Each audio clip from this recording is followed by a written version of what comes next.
అంతయు అనే అలవాటుగా చేసుకోమని మరి హెచ్చరిస్తూ ఉన్నాడు. ప్రతిదినము నేను అది మీకు కూడా తెలియజేస్తూ ఉన్నాను. నా జీవిత దినములన్నీ యెహోవా మందిరములో నేను నివాసము చేసేదను అన్న మాట చొప్పున మరి ఆయన మందిరంలో నివాసం చేయడానికి, అనగా ఆయన వచ్చి కలిసి వెళ్ళటానికి మరి మీలో అందరూ తీర్మానం చేసుకోవాలని ఆయన ఆశ. కనీసం మరి ఆయన ఆశకు తగ్గట్టు మరి కొందరైనా అటువంటి తీర్మానం మీద నిలబడగలరని. ఎందుకంటే అది చాలా కష్టమైన తీర్మానం. మనసున్న వారికి అది సులువైనదే. కాబట్టి దేవుడు ప్రతిదినము కూడా హెచ్చరిస్తూ ఉన్నాడు. దేవుని స్తోత్రం కలుగును గాక.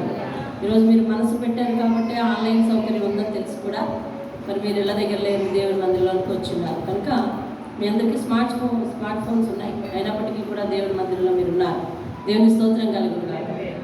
అలాగనే మరి ఈ కార్యక్రమాలు అయిపోయిన తర్వాత గుడ్ ఫ్రైడే, ఈస్టర్ తర్వాత రోజు నుంచి మరి ప్రతి ఇంటికి గంట ప్రార్థన, అది మీరు షెడ్యూల్ ఇచ్చిన వరుసలో నేను చేసుకుని వెళ్ళిపోతాను. కాబట్టి ఇప్పటికే కొద్దిమంది పేర్లు ఇస్తున్నారు. మరి మిగిలిన వారు ఏమి మాట్లాడకుండా వెళ్ళిపోతున్నారు. మరి మీకు ఎవరికి అవసరం లేదేమో. సరే, ఏదేమైనా కట్ ఆఫ్ ఏంటంటే ఈస్టర్ లోపల ఎవరైతే పేర్లు ఇస్తున్నారో వారందరికీ నేను షెడ్యూల్ వేసుకుని ఏ వీధి ఆ వీధివి నేను బైఫర్గేట్ చేసుకొని మరి ఆ వీధి అందరికీ ఒకసారి అన్నట్టుగా నేను నా సౌలభ్యానికి నేను చూస్తాను. కాబట్టి అందులో కూడా సహకరించడానికి ఎవరైనా సమర్పించుకొని మరి ప్రతి ప్రార్థనకి నాకు కొంచెం సహకారంగా ఉండటానికి ఏదైనా దేవునికి స్తోత్రం కలుగును గాక. హల్లెలూయా. రైట్, వర్తమానంలోకి వెళ్దాము. నిన్న మనం 49వ అధ్యాయంలోనే ఉండిపోయాం కదండి. 49వ అధ్యాయం ఎవరి గురించి చెప్పబడిందట? సేవకుల గురించి. దేవుని స్తోత్రం కలుగును గాక. హల్లెలూయా. మొదటి 3 వచనాలు ఎవరి గురించి ప్రవచనం? అది సేవకుడిగా వచ్చిన యేసయ్య గురించి ప్రవచనం. రైట్, నిన్న ఒక హోంవర్క్ అనుకున్నాం. ఏంటో గుర్తుందా? యేసును గురించిన ప్రవచనాలు ఇప్పటికి ఎన్ని వచ్చాయి? 6. సరే, 6. నేను అంటే దీంతో కలిపి 7 లెక్క పెట్టానా మరేంటో. నేను లెక్క పెట్టిన మీరు ఒకసారి కోయిన్సైడ్ చేసుకోండి. యేసును గురించిన ప్రవచనాలు యెషయా గ్రంథం 7:14 అంతేనా? యెషయా గ్రంథం 7వ అధ్యాయం ఇప్పటి వరకు అయిన వాక్య భాగంలో యేసును గురించిన ప్రవచనాలు. యెషయా గ్రంథం 7:14 కన్యక గర్భవతి అయి కుమార్తె కని అతనికి ఇమ్మానుయేలను పేరు పెట్టి. 9:6 ఏలయనగా మనకు శిశువు పుట్టిన, మనకు కుమారుడు అనుగ్రహింపబడిన, ఆయన భుజం మీద రాజ్యభారములను, ఆశ్చర్యకరుడు, ఆలోచనకర్త, బలవంతుడైన దేవుడు, నిత్యదేవుడు తండ్రి, సమాధానకర్త అధిపతి అని ఆయనకు పేరు పెట్టబడును. 28:16 11 నుంచా 11వ అధ్యాయం మొదటి వచనమా? అది నేను రాయలేదైతే. 11వ అధ్యాయము మొదటి వచనం మీరు చదవండి. అయితే యెషయా మొద్దు నుండి చిగురు పుట్టింది. దేవుని స్తోత్రం కలుగును గాక. అక్కడి నుంచి 2 వచనాల వరకు ఆయన ఉంటాడు. రైట్, తర్వాత 28:16 సీయోనులో పునాదిగా రాతిని వేసిన వాడు నేనే, అది శోధింపబడిన రాయి, అమూల్యమైన తలరాయి, బహు స్థిరమైన పునాది అయిన మూలరాయి అయి ఉన్నది. విశ్వసించేవాడు చాలు. అది 28:16 అదొక ప్రవచనం. 40 తర్వాత 40:11 ఒక దగ్గర రాసుకోవాల్సింది కదా. 40:11 16 40లో 16 11 నుంచి కూడా ఉంది కదా. గొర్రెల కాపరి వలె ఆయన తన మందను మేపును. అక్కడి నుంచి తర్వాత 41:2 తన ప్రవర్తన అంతటిలో నీతిని జరిగించు వానిని. 41:2 ఎవరు అంత కామ్గా నిశ్శబ్దంగా ఉన్నాయని. 41:2 చూపిస్తాను చూడండి. 41:2 తన ప్రవర్తన అంతటిలో నీతిని జరిగించు వానిని తూర్పు నుండి రేపి పిలిచిన వాడెవడు? ఆయన అతనికి జనములను అప్పగించను. ఇక్కడ యెహోవా యేసుకు అప్పగింత. యేసు గురించి అక్కడ రాయబడింది. ఆయన అతనికి జనములను అప్పగించను. దేవుని స్తోత్రం కలుగును గాక. అది క్రీస్తు గురించి ప్రవచనం. ఇంకా 42 1 నుంచి 3 కదా. అంతేనే, ఇంకేమైనా వదిలేసామా? 42 నుంచి 1 నుంచి 3 ఇదిగో నేను ఆదుకున్న నా సేవకుడు. అది 42వ అధ్యాయం 6 నుంచి 7 గుడ్డి వారు కన్నులు తెరవబట్టును, బంధింపబడిన వారిని చెరసాల నుండి వెలుపలికి తెచ్చుటకును అని అక్కడి నుంచి వెలుగుగా నియమించి ఉన్నాను. అక్కడి వరకు కూడా చదువుకోవచ్చు. దేవుని స్తోత్రం కలుగును గాక.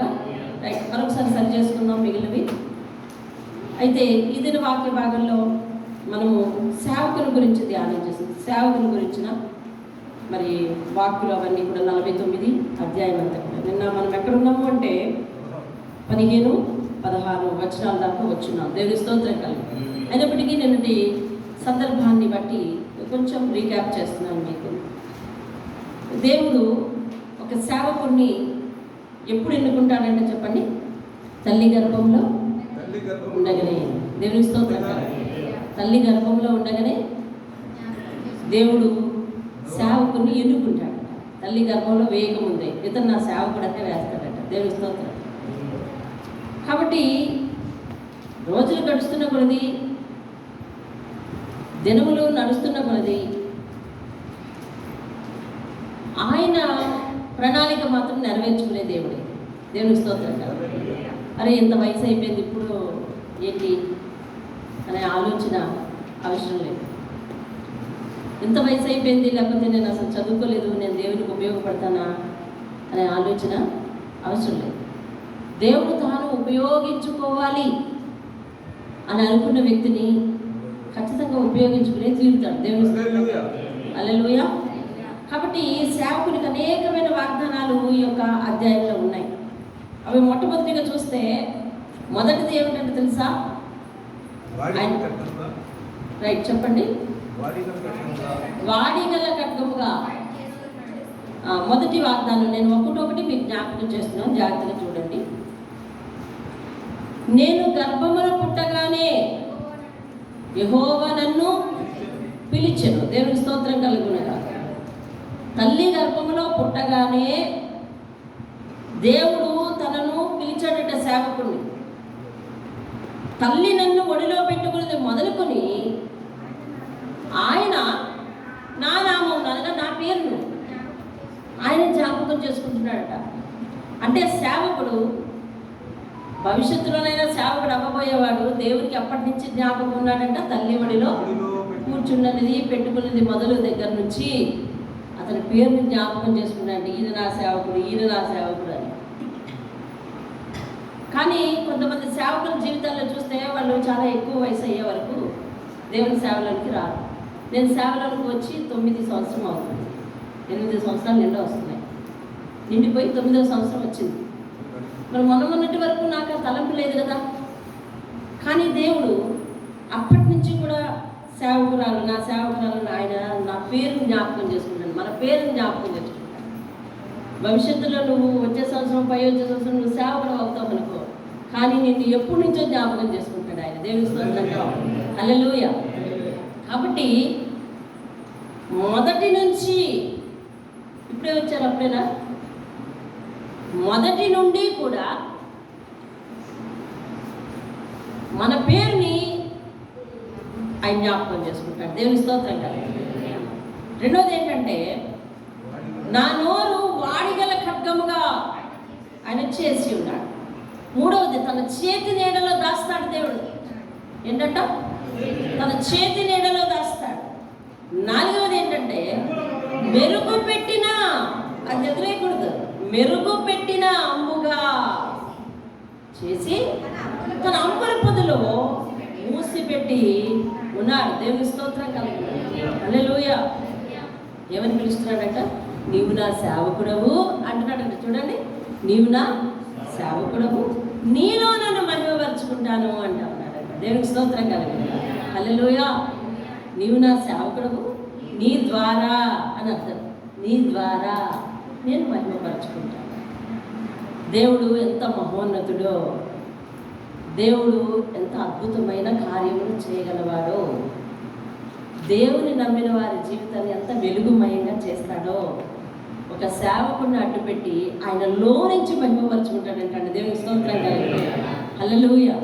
ఆయనలో నుండి దేవుడు మహిమపరుచుకుంటాడంట. చూడండి, ఇంకనూ అంటా ఉన్నాడు 5వ వచనం, యెహోవా దృష్టికి సేవకుడు ఎటువంటి వాడంట?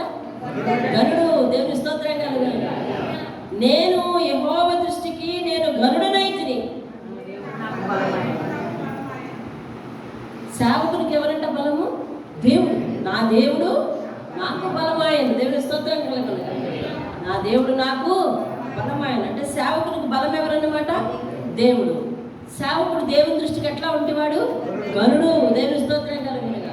హల్లెలూయా. అసలు ఘనకార్యాలు చేసేది ఎవరు? ఆయన. గనుడని ఎవరిని ఎంచుతున్నాడు దేవుడు? మనల్ని. చూసినావా? ఘనకార్యాలు చేసేది ఆయన, గనుడని ఎంచేది మనల్ని. చూడండి ఇంకను ఆయన ప్రేమ 6వ వచనంలో 3వ లైన్, భూదిగంతముల వరకు నీవు నేను కలుగ చేయు రక్షణకు సాధనమొకటకే. ఇతరుల జీవితాల్లో నేను రక్షణ కలిగించడానికి నీవు సాధనం, అంటే నీవు పనిముట్టు లాంటి వాడివి అని దేవుడు చెప్తాడు. ఆయన చేతిలో ఒక పనిముట్టుగా ఉండటానికి మనం ఇష్టపడాలి. ఆయన అంబుల పొదిలో ఒక అంబుగా, ఒక బాణంగా ఉండటానికి ఇష్టపడాలి. ఆయన సేవకు ఎట్లా పిలుస్తాడు? ఇదిగో ఈ వాక్యం వింటున్నారు, మీ అందరికీ ఇది పిలిపే తెలుసా? ప్రత్యేకంగా చెవిలో చెవి పెట్టి ఏమండి ఆయన మళ్ళీ పిలుస్తాడు అని అనుకోవడం కూడా పొరపాటే. దేవుడు ఇవాళ సంఘంలో 3 మంది ఉన్నారు, వారందరూ ఇటు వాక్యాన్ని వినలేదు. మీకు ఉన్న వచ్చిన మీరే విన్నారు. కాబట్టి దేవుడు కొద్దిమందిని ఏర్పాటు చేసుకున్నాడు. మందిరంలోకి ఎవరు రాగలుగుతున్నారంటే తెలుసా? ఎవరు రాగలుగుతున్నారు చెప్పండి? చెప్పాలి. ఎవరు రాగలుగుతున్నారు మందిరంలోనికి? ఆయన ఏర్పరచుకొని చేర్చుకున్నవారే రాగలుగుతున్నారు. దేవుని స్తోత్రం కలుగు. ఏదో అనిపిస్తుంది కొంత కారణం ఏంటంటే ఎవరో చెప్పారు, లేదా ఎవరో బతిమాలారు అందుకనే వస్తున్నాము, లేకపోతే పిలుస్తున్నారు అందుకనే వస్తున్నాము అనేది కాదు. ఆయన ఏర్పాట్లో నువ్వు ఉన్నావు కాబట్టి ఆ వ్యక్తిని పంపించుకున్నాడు రమ్మని. దేవుని స్తోత్రం. హల్లెలూయా. కాబట్టి ఆయన ఏర్పాట్లో మనం ఉన్నాం. ఎక్కడున్నాం మనము? ఆయన ఏర్పాట్లో మనం ఉన్నాం. ఆయన సన్నిధిలోనికి మనల్ని చేర్చుకున్నాడు. దేవుని స్తోత్రం కదా. కాబట్టి ఈ వాక్కు వినటకు మీరు ఏర్పాట్లో ఉన్నారనమాట. కాబట్టి దేవుడు అంటున్నాడు, మీలో ఎవరు నా పనికి ఉపయోగపడితే అట్టి వారిని నా అంబుల పొదిలో ఒక అంబుగా చేస్తా. దేవుని స్తోత్రం కలగాలి. హల్లెలూయా. దేవుడు తనని ఏ విధంగా ఉపయోగించుకుంటాడో, ఒక వ్యక్తిని ఏ విధంగా ఉపయోగించుకుంటాడో చెప్తారు. ఉదాహరణ, ఒక వ్యక్తిని ఏ విధంగా ఉపయోగించుకుంటాడో చెప్తా వినండి. దేవుని స్తోత్రం కలగాలి. హల్లెలూయా. ఒక ఉదాహరణ చెప్తాం. మనం దేవాలయంలో సేవ చేస్తున్నాం. దేవాలయంలో సేవ మనకు ఒకరింట్లో ఉంది. ఎవరు వాళ్ళు తెలుసు కదా మీకు? ఎవరు వాళ్ళు చెప్పండి? నాగమణి నారాయణరావు అండి. వారు వచ్చినప్పుడు మీరు చక్కగా మీరు మాట్లాడాలి. వాళ్ళు కూడా మీతో వాళ్ళు ఎవరితో మాట్లాడరు. ఎందుకనంటే వాళ్ళు ఎవరితో సరిగా మాట్లాడాలంటే అమాయకంగా ఉంటారు కొంచెం. కానీ ఈవేళ అక్కడ మొదటి ఆరాధన జరుగుతుంది అంటే కారణం ఎవరు? మనల్ని వాళ్ళు దూరంగా ఉన్నారని కాదు, మీరు ఎక్కువ జనం కాబట్టి మీలోనే వారిని కలుపుకోవాలి. దేవుని స్తోత్రం. హల్లెలూయా. లేదు వాళ్ళే ఎక్కువ జనం అనుకోండి, వాళ్ళు ఆ పని చేసిందరు, మీరే ఆ పని చేయాలి, మీదే బాధ్యత ఎక్కువ. సరే, ఆమె చుట్టాల్లో ఒక ఆమెకు దయ్యం పట్టింది. దయ్యం పడితే వాళ్ళకి ఎవరు గుర్తొచ్చారు తెలుసా? నాకు కూడా గుర్తొచ్చింది. నామని పిలిచారండి, దేవుడు నమ్ముకున్నాను కదా, వచ్చి ప్రార్థన చేస్తుంది. పిన్నిని పిలిచారండి, పిన్ అవుతుందంట. దయ్యం పట్టిన ఆమెకి పిన్ అవుతుంది. మా చెల్లిని పిలిచారండి, పిన్నిని పిలిచారండి అని కవర్ పెట్టారు. ఈమె భయపడుతూనే, భయం ఉంది, భయపడుతూనే ఆ ప్రేయర్ పట్టుకొని బైబిల్ పట్టుకొని వెళ్ళి ప్రార్థన చేసింది. చేస్తే దయ్యం వదిలి పారిపోయింది. హల్లెలూయా. అంటే ఒక దగ్గర పని ఉంది. దేవుడు ఆ సమయంలో ఎవరిని ఉపయోగించుకోవాలనుకున్నాడు? తన అంబులో ఉందన్నమాట ఆమె. అలా ఎవరికి ఎప్పుడు అవసరం వస్తుందో, ఏ అవసరానికి నువ్వు ఒక బాణంగా వెళ్ళాలో, ఇప్పుడు చెప్పండి, ఉండాలంటే మనందరం ఆయన అంబుల పొదిలో ఉండొచ్చు కదా. చెప్పాలి, అనండి. అంటే అందులోకి వెళ్తారు మీరు అందరూ. ఉండొచ్చు కదా? ఉండొచ్చు. దేవుని స్తోత్రం కలుగును. హల్లెలూయా. ఉండొచ్చా లేదా?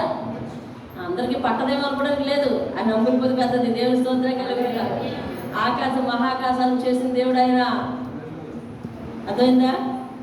ఈ జలములన్నీ కూడా, మహాసముద్రాలన్నీ కూడా ఆయన తన దోసుల్లో పెట్టాడంటే ఆయన చేతులు ఎంత పెద్దదో చూడండి, ఆయన ఆకారం ఎంత పెద్దదో. అందుకనే నాకెవడు గుడి కట్టలేడని చెప్పేశాడు ఆయన. అందునా నాకెవరు కూడా గుడి కట్టలేడు. మనుషుల హస్తకృత్యములైన ఆలయాల్లో నేను నివసించను, నా హస్తకృత్యం నేనే చేసుకుంటాను నా గుడిని. ఎవరు తెలుసా? నువ్వే.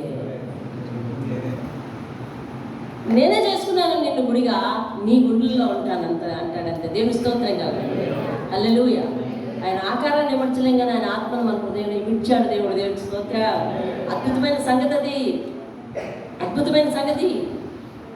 ద్వితీయోపదేశకాండం 6వ అధ్యాయంలోని 6వ వచనంలో ఎట్లా చెప్తుంది? ఏమనంటే, నీవు పడుకుంటప్పుడు, నీవు కూర్చుంటున్నప్పుడు, నువ్వు లేచినప్పుడు ఆయన యొక్క వాక్యములను స్మరణ చేసుకోవాలి, నీ పిల్లలకు చెప్పాలి, వాటి గురించి మాట్లాడుకోవాలి నువ్వు అని వాక్యాలు చెప్తున్నాయి కదా. ఏం మాట్లాడుకుంటావు? ఇలాంటి అద్భుతమైన సంగతులు నువ్వు జ్ఞాపకం చేసుకోవాలని తరించాలి. దేవుని స్తోత్రం కాదు. హల్లెలూయా. కొన్ని వాక్యాలు నీకు ఆశ్చర్యాన్ని కలిగిస్తాయే, కొన్ని వాక్యాలు నీకు అబ్బురపరుస్తాయే, కొన్ని వాక్యాలు నీ ఊహకు అందనట్టు ఉంటాయే. అటువంటి విషయాలను తలుచుకుని ధరించాలండి. దేవుని స్తోత్రం కలగదు. దేవుని తలంపు నీ బుర్రలో ఉంటే చెడు ఆలోచనలు నీ బుర్రలోకి రావు. దేవుని తలంపు నీ బుర్రలో ఉంటే ఇక ఏ వ్యక్తి మీద తప్పు, ఏ వ్యక్తి మీద నేరం, ఎవరు చేసిన పాపం ఏది కూడా మనకు గుర్తుండదు. పరిశుద్ధాత్మని వాక్యం చేత, పరిశుద్ధాత్మని ఆశ్చర్య కార్యం చేత మన హృదయం నిండిపోతుంటుంది. దేవుని స్తోత్రం. అటువంటి దేదీప్యమైన తేజస్సు మన మనసులో ఉండాలి. మన మనసు తేటగా ఉంటే మన ముఖం తేటగా ఉంటుంది. మన మనసు తేటగా ఉంటే మన ముఖం వెలుగుగా ఉంటుంది. దేవుని స్తోత్రం కలుగుతాయి. మనం బలహీనమైన దేవుడు తన బలము చేత, ఎందుకంటే తన గురించి స్మరణ మనలో ఉంటుంది చూశారు, తన బలము చేత మనల్ని నింపుతాడు. దేవుని స్తోత్రం కలుగును గాక. ఆయన వాక్కులో ఉన్న శక్తే మనకి బలం. హల్లెలూయా. కాబట్టి ఆయన అంటున్నాడు, నేను హస్తకృత్యములైన ఆలయాల్లో నేను నివసించను, కాబట్టి నాకు మీరెవ్వరు కట్టలేరు గుడి, నేనే కట్టుకుంటాను. మీరెవరు కట్టలేరు గుడి, నేనే కట్టుకుంటాను. ఎలా కట్టుకుంటావు? కట్టుకున్నాను కానీ నిన్నే, నీలోనే ఉంటాను. దేవుని స్తోత్రం. హల్లెలూయా.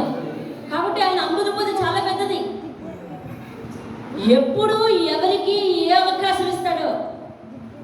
అయితే ఎలా ఉండాలి? మనం ఎక్కడుండాలి? అయితే ఎక్కడున్నాం మనం? అంబులు పొదిలో ఉండాలి. దేవుని స్తోత్రం. అంబులు పొదిలో ఉండాలి. అవసరం వచ్చినప్పుడే వెనక్కి చెయ్యి పెట్టాడంటే నువ్వు దొరకాలి. దేవుని స్తోత్రం. అంటే తన చేతి కంటే దూరంలో ఉండాలి. హల్లెలూయా.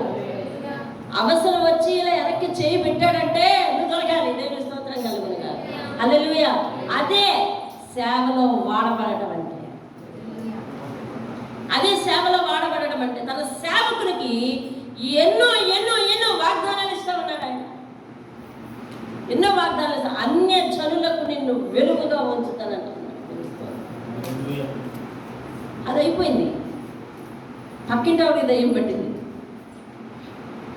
ఈ పక్కింటోళ్ళు దేవుని ప్రార్థన పెట్టుకుంటాం కదా, ఆ పిల్లలు పిలవండి, నాగమణి పిలవండి అన్నారు. మళ్ళీ వెళ్ళింది బెరుకుగా వెళ్ళి ప్రార్థన చేసింది. దయ్యం వదులుకుంది. దేవుని స్తోత్రం. అంటే ఆ ఊరిలో అవసరం వస్తే దేవుడు ఇలా వెనక్కి చేయబడితే ఎవరు దొరుకుతున్నారు అనమాట? అమ్మాయి దొరుకుతుంది. దేవుని స్తోత్రం కలుగుతుంది. హల్లెలూయా. దేవుడు ఉపయోగించుకోవాలి అని అంటే నిన్ను నేను సేవకి అభిషేకిస్తున్నాను అనక్కర్లేదు. ఇప్పుడు నుంచి కూడా నువ్వు ఉపయోగపడవచ్చు. దేవుని స్తోత్రం. ఇప్పుడు నుంచి కూడా నువ్వు ఉపయోగపడవచ్చు. ఇప్పటి నుంచి కూడా నిన్ను వాడుకోనవచ్చును. దేవుని స్తోత్రం కలుగుతుంది. అయ్యా, ఎప్పుడైనా ఏదైనా పని పడితే నేను గుర్తొస్తానా అని అడుగు, ప్రార్థన చేయి ఈరోజు వెళ్ళి. అయ్యా, ఎప్పుడైనా నేను పని పడితే, నీ పని పడితే నేను గుర్తొస్తానా? ఇలాగా ఆ అమ్మల్ని ఎవరినో జ్ఞాపకం చేసుకున్నామంటే కదా, అలా నేను గుర్తొస్తానా నీకు అని అడిగి ఈరోజు ప్రార్థన చేయి. దేవుని స్తోత్రం కలుగునుగా. హల్లెలూయా. అక్కడి నుంచి 1 కిలోమీటర్న్నర దూరంలో ఉంటుంది. అది నేను 4వ ఆరాధనకి వెళ్తున్న ఊరు సీతారామపురం అని. అక్కడికి ఈవిడ యజమాని యొక్క అక్కగారు అక్కడ ఉన్నారు. ఆమె అప్పుడప్పుడు దయ్యం వచ్చి పలకరించి వెళ్తూ ఉంటుంది. అయితే ఒకరోజు ఆమెకు నీరసం బాగా చేసిందని చెప్పి డాక్టర్ గారిని తీసుకొస్తే ఆయన స్టెతస్కోప్ పెడుతుంటే ఆయన స్టెతస్కోప్ పీకేసి పారిపోయి ఏవేవో హంగామా చేస్తుంటే ఇది మామూలుది కాదు, ఇది దురాత్మే అని చెప్పి ఈవిని పిలుద్దాం అనుకునే లోపల ఈమె మరి ఒంట్లో బాలేదని తెలిసి చూడటానికి వెళ్ళింది. చూడటానికి వెళ్ళేసరికి సేన్ ఇది. సరే ఈమె బైబిల్ పట్టుకోకుండా వెళ్ళిందంట. సరే ప్రార్థన చేయాలి. ఈ లోపల వాళ్ళ చిన్నత్తగా వాళ్ళ పిన్ని ఎవరైతే దయ్యం పట్టిందో ఆమెకు పిన్నిగా, అంటే నారాయణరావుకి పిన్ని, వాళ్ళ కోడల ఇంట్లోనే మనం సీతారామపురంలో 4 ఆరాధన పెడుతున్నాం. అయితే అక్కడికి వెళ్ళి ప్రార్థన చేద్దామని తల వంచుకుంటే ఆమెను ప్రార్థన చేయొద్దని తోసేసిందంట. తోసేస్తే ఈమె భయంగా సరే నేను ప్రార్థన చేస్తానని చెప్పి ఆమె ప్రార్థన చేసి నిలబడి ప్రార్థన చేస్తే లొంగి పోయింది. హల్లెలూయా, హల్లెలూయా. నాకు ఈ విషయం చెప్పింది. నేను అన్నా, దేవుడు నిన్ను వాడుకుంటున్నాడమ్మా, ఎక్కడికి వెళ్ళినా బైబిల్ లేకుండా పోగలను అంటే కళ్ళకి కనిపిస్తుంది కదా, దేవుడు నిన్ను వాడుకుంటున్నాడమ్మా, నీకు ఏదో వరం ఇవ్వబోతున్నాడు కాబట్టి ఎక్కడికి వెళ్ళినా బైబిల్ లేకుండా వెళ్ళకపో. అలా కొరింథీయులకు రాసిన పత్రిక 12వ అధ్యాయంలో కృపావరములు అనేకములుగా ఉన్నాయి, ఒక్కొక్కరికి నేను ఒక్కొక్క వరం ఇస్తానని చెప్తాను. ఎవరెవరికి ఏ వరం ఇచ్చాడో అందరూ ఆగలేక దయ్యాలు మొదలుపడదామంటే అయ్యప్పుడు కాదు. ఎవరికి ఎక్కడ ఏ పని ఉందో ఆ పనికి ఆయన కూర్చోవాలి అని చెప్పు, కూర్చోవాలి అలాగే కూర్చోవాలి. అయ్యవరు ఎక్కడ ఎవరికి ఏ పని ఉందో, ఎవరి విషయంలో నిన్ను ప్రయోగించాలో ఆయన ఆ బాణాన్ని ఆ అంబు అవ్వాలి. దేవుని స్తోత్రం, హల్లెలూయా. అందుకే నేను ఏమంటున్నాడంటే, భూదిగంతముల వరకు నేను కలుగజేయబోవు రక్షణకు నిన్ను ఆయుధంగా వాడతా. దేవుని స్తోత్రం. ఎలా వాడతాడంట? మనల్ని ఆయుధంగా వాడతాడంట. ఇంకెట్లా వాడతాడంటే చూడండి, అన్యజనులకు వెలుగై ఉండుటకు నిన్ను నియమించి ఉన్నాను అని వాగ్దానం చేస్తున్నాడండి. దేవుని స్తోత్రం కలుగుగా. నీ ద్వారా అనేకమైన జీవితాలు వెలిగింపబడతాయి. ఇంకా మనం రీక్యాప్లోనే ఉన్నాం, ముందుకు వెళ్దాం. చూడండి, అదే 7వ వచనంలోని చివరిలో, ఇశ్రాయేలు పరిశుద్ధ దేవుడు నిన్ను ఏర్పరచుకుని నన్ను రాజులు గ్రహిస్తారు. దేవుని స్తోత్రం కలిగి అంటే అందరికీ తెలిసేలా చేస్తారంటున్నాడు. అందరికీ తెలిసేలా చేసే పని ఎవరిదంట? పలానా వాళ్ళు సేవ చేస్తున్నారు, పలానా వాళ్ళు ప్రార్థన ఫలిస్తుంది అనేటట్టు చేయిస్తాడట. ఆయన చేస్తాడంట. అట్లా అధికారులు నిన్ను గురించి లేచి నమస్కారం చేస్తారు. దేవుని స్తోత్రం కలుగు, హల్లెలూయా. అవన్నీ ఇంచుమించు నేను 30 రాసుకున్నానండి. అలా అధికారులు నిన్ను గురించి నీకు నమస్కారము చేస్తారు. దేవుని స్తోత్రం కలుగు. 8వ అధ్యాయం లాస్ట్ వచనంలో, నిన్ను కాపాడి ప్రజలకు నిబంధనగా అంటే ఆధారముగా, వాగ్దానముగా, ఆశ్రయముగా అని అర్థం వస్తుంది. ప్రజలకు నిన్ను నిబంధనగా నియమించింది. దేవుని స్తోత్రం కలుగునుగా, హల్లెలూయా. చూడండి, మార్గములలో వారు మేయుదురు, చెట్లు లేని మెట్టల మీద వారికి మేపు కలుగును. దేవుని స్తోత్రం కలుగునుగా. చెట్లు లేని స్థలమైన సేవకునికి ఆహారం ఇస్తాడంటే దేవుని స్తోత్రం, హల్లెలూయా. చెట్లు లేని స్థలమైన సేవకునికి ఏమిస్తాడంటమ్మా? ఆహారం ఇస్తాడంట. ఇంకా చూడు, వారి యందు కనికరించువాడు వారిని తోడుకొని పోవచ్చు, నీటి బుక్కల యొద్దకు వారిని నడిపించును. దేవుని స్తోత్రం కలుగునుగా, హల్లెలూయా. దావీదు అంటాడు, యెహోవా నా కాపరి, శాంతికరమైన జలముల యొద్ద ఆయన నన్ను నడిపించును. దేవుని స్తోత్రం కలుగునుగా. దేవుడే వారికి కాపరి అయ్యుండి ఆయన వాళ్ళని కనికరించుచు. చూడండి, వారి యందు కరుణించువాడు అంటే సేవకులు యందు కరుణించువాడు ఎవరన్నమాట?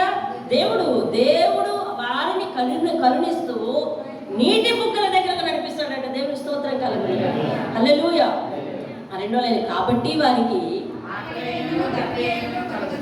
వారికి కరువు రాదు అని అర్థం. ఏముంటదంట? వాళ్ళకి కరువు రాదు. దేవుని స్తోత్రం కలుగునుగా, హల్లెలూయా. వారికి కరువు రాదు. ఏమండి, మేము దేవుడిని నమ్మిన తర్వాత చాలా రోజులు కరువుతో ఉన్నాం, కానీ నాన్న సేవకు సమర్పించిన తర్వాత కరువుతో లేదు. నాన్న సేవకు సమర్పించుకొని వెళ్ళిపోయిన తర్వాత అమ్మ ఒక్కతే సువార్త చేసుకుని వచ్చే ఉండేది, కానీ కరువుతో లేదు. అంటే ఆకలితో లేదు. కరువు కాదు అంటే భోగి ఉండడం కాదు, ఆకలితో లేదు. ఆమె అంత గుప్పుడు వీధి తీసుకొచ్చింది, 3కి చాలు. నేను వేరే చోట ఉండేదాన్ని, నేను వచ్చినా అవే సరిపోతుంటే. మా నాన్నగారు లేరు, సేవకి వెళ్ళారు, ట్రైనింగ్కి వెళ్ళారు. అంతే. ఏ రోజు కూడా పస్తులేదు. ఎందుకనగా ఆయన సేవ కొరకు వచ్చిన వారిని దేవుడు పస్తుతో పెట్టి దేవుడు కాదు. సేవలోకి వచ్చిన తర్వాత కూడా వ్యక్తిగతంగా దూరంగా ఉండి కొన్ని పస్తులైతే అనుభవించాం, కానీ దేవుడు అందులో నూతన బలం ఇచ్చాడు. దేవుని స్తోత్రం కదా. ఆ పస్తు రోజు పనేమీ లేదు కదా, అంటే కొన్నిసార్లు దేవుడు పరీక్ష కూడా పెడుతుంటాడు. ఆ పస్తు రోజు పనేమీ లేదు కదా, బైబిల్ చదువుకోవడం, ప్రార్థన చేసుకోవడం. పస్తులో కూడా దేవుడు బలం ఇచ్చాడు. దేవుని స్తోత్రం కదా. నిజంగా దానియేలు శాకాహారము తినిన తర్వాత 10 రోజుల తర్వాత మాంసాహారం తినిన వారందరికంటే వారి ముఖములు తేజస్సుతో ఉన్నాయని వాక్యం రాయగలిగితే అర్థమవుతుందండి. 2-3 రోజులు లేకపోతే 2 రోజులు గ్లాసు నీళ్లు ప్రార్థన చేసుకుని తాగేసి కొడుకున్న మా ముఖాలు ఎవరికి వండుకోలేదని తెలిసేటట్టు ఉండేవి కాదు, ఆరోగ్యంగా ఉండేది. దేవుని స్తోత్రం కలగాలి. అంటే దేవుడు పసి పిల్లలకి సైతం ఏం చేసేవాడంటే ఆకలి మందగింప చేసేవాడు. దేవుని స్తోత్రం కలగాలి. కాబట్టి ఆయన అద్భుత కార్యాలు చేయగలడు. ఆయన ఆకలితో పెట్టేవాడు కాదు. అద్భుతంగా దీవించడానికి కొన్నిసార్లు మన జీవితంలో చిన్న పరీక్షలు వచ్చినప్పుడు దేవుడే నిలబెడతాడు. కాబట్టి మనం ఓపికతో ఉండాలి. దేవుని స్తోత్రం కలగాలి. రైట్. ఆ తర్వాత చూడండి, నా పర్వతములన్నిటినీ త్రోవగా చేసేదను. అంటే ఎత్తైన ప్రాంతాల్లో నువ్వు తిరగవలసి వస్తే అవి నీ కట్టు తగలకుండా ఏం చేస్తాడంట? త్రోవగా చేస్తుంది. అంటే అర్థం ఏంటంటే నీ సేవా మార్గానికి ఎవరైనా అడ్డొస్తే ఏం చేస్తాడంటే తెలుసా? త్రోవగా చేస్తాడంట. దేవుని స్తోత్రం కలుగును కాదు. నేను నిన్నంతా చెప్పాను కదా సాక్ష్యం, సేవలో ఎన్నో ఆటంకాలు, ఎన్నో ఆటుపోట్లు, వాటన్నిటిని ఏం చేస్తాడు తెలుసా? త్రోవగా చేశాడు. దేవుని స్తోత్రం కలుగును కాదు. ఎక్కడైతే అవమానం పడ్డామో, ఎక్కడైతే అవమానము వచ్చిందో అక్కడ నిలబెట్టేటట్టు చేశాడు. దేవుని స్తోత్రం కలుగును. ఎంత అద్భుతమైన సంగతి అంటే మేము కళ్ళారా చూసి దేవుడు మా వెనక ఇంతగా ఉన్నాడా అని ఆశ్చర్యపోయే సంగతులు తెలుసా. పిలవడం అయితే పిలిచాడు, మనల్ని వెన్నంట నడిపిస్తున్నాడు అనే సంగతి కష్టాల్లో ఉండి మనం మర్చిపోతాం. నిన్న 14వ వచనం దగ్గరికి వచ్చేసరికి ఏమనుకుంటాడు సేవకుడు? నన్ను మర్చిపోయాడు దేవుడు అని అనుకుంటాడు కదా, అవునా? 4వ వచనంకి వచ్చేసరికి ఏమనుకుంటున్నాడు? అబ్బా నేను వ్యర్థంగా కష్టపడుతున్నాను అనుకుంటున్నాడు. అర్థమవుతుందండి? వ్యర్థంగా కష్టపడుతున్నాను, అనవసరంగా కష్టపడుతున్నానేమో అని అనుకుంటున్నాడు అక్కడ. ఎందుకని? బాధలు ఎక్కువైపోయి. ఇక్కడ 14వ వచనంకి వచ్చేసరికి ఇంకా బాధలు ఎక్కువైపోయి, కష్టాలు ఎక్కువైపోయి ఏమనుకుంటాడని నన్ను విడిచిపెట్టేదేమో అనుకుంటా ఉన్నాను. దేవునికి స్తోత్రం కలుగును. హల్లెలూయా. ఒకానొక సంబరంలో అయితే మేము అప్పుడు సేవ ప్రారంభించి కొద్ది దినములే, మొన్ననే అట్లాంటి సంబరం ఏదో అయ్యింది కదా, అంటే మార్చిలోనో ఫిబ్రవరిలో అయ్యింది. మేము సేవ మొదలేసి జనవరిలో, అంతే. గుర్తుందన్నాను కానీ మీకు, జనవరిలో అంతే. మా ఇంటి ముందు ఎంతమంది జనం, అందులో నిలబడి 2-3 నాయకులు, అతనైతే ఘోరమైన తిట్లు. ఇంతంతా కాదు, ఎక్కడి నుండో వచ్చి గుర్తుందా మీకు అని చాలా బాధ కలిగింది. కానీ మాకు దుఃఖకరమైన విషయం ఏంటంటే ఆ వ్యక్తి కొన్ని నెలలు తిరగకుండానే ఈయన మెట్ల మీద నుంచి వచ్చి కిందకు వచ్చి ఆయనతో మాట్లాడి ఆయన సమస్య తీర్చాలని చేతులు కట్టుకుని ఇంటి ముందు నిలబడేలాగా దేవుడు చేశాడు. భయం వేసింది నాకు ఆ విషయాన్ని చూసి. వాళ్ళకి జరిగిన విషయాన్ని చూసి గుండె తుడుక్కుపోయింది. కొద్ది రోజుల తర్వాత మేమందరం వెళ్ళి వాళ్ళ ఇంట్లో ప్రార్థన కూడా పెట్టాం.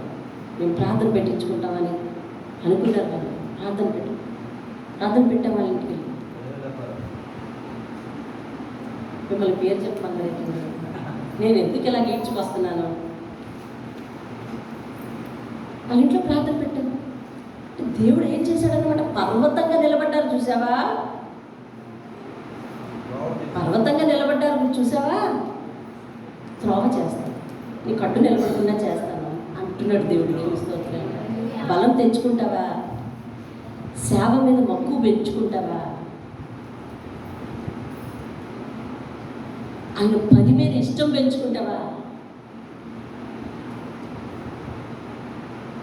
ఎవరు అడ్డుగా ఉన్నారో చెప్పు, నేను త్రోవగా చేస్తాను, వాళ్ళని నీ వైపు మళ్ళేలా చేస్తాను. దేవుని స్తోత్రం కలగాలి. హల్లెలూయా. ఆ తర్వాత ఆ విధిలో ఎవరితో కూడా శత్రుత్వం లేకుండా చేశాడు. దేవుని స్తోత్రం. హల్లెలూయా. ఇప్పుడు మనకేమనిపిస్తుంది? ఆయన మన పక్కనే ఉన్నాడు. ఈ వాక్యాన్ని బట్టి మనకేమనిపిస్తుంది? మనం ఆయన అమ్ములు పొద్దులు ఆయన వీపు మీద వేసుకొని నడిపిస్తున్నాడు అనిపిస్తుంది. దేవుని స్తోత్రం. ఎక్కడ వేసుకొని నడిపిస్తున్నాడు చెప్పాలి, దీనికి రెస్పాండ్ అవ్వండి. ఎక్కడ వేసుకొని నడిపిస్తున్నాడు? వీపుని వేసుకొని నడిపిస్తున్నాడు. దేవుని స్తోత్రం కలుగునుగా. రైట్. మరిచిపోయాను అనుకుంటున్నావు కానీ చూడు, నా అరచేతుల మీదే,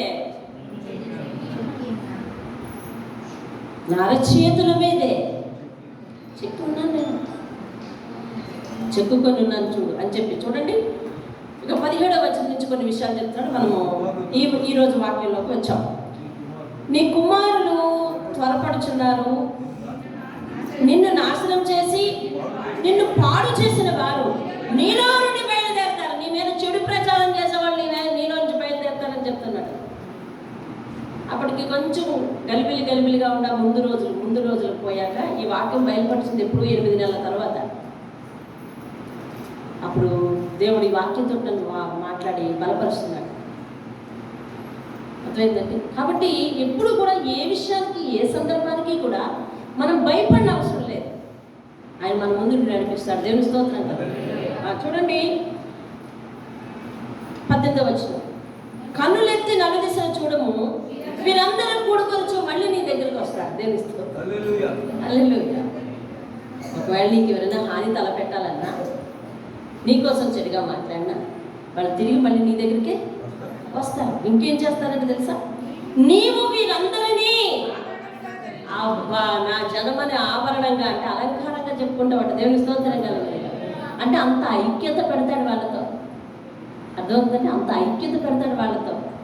కాబట్టి ఎవరైనా మీ మీద చెడు ప్రచారం చేస్తున్నా, విరుద్ధంగా ఉన్న భయపడకండి. సేవ చేయాలనుకునే వాళ్ళు భయపడకూడదు. వాళ్ళని తిరిగి ఎట్లా చేస్తాడు తెలుసా? మనకు అలంకారంగా చేస్తాడంటే. దేవుని స్తోత్రం కలుగునగా.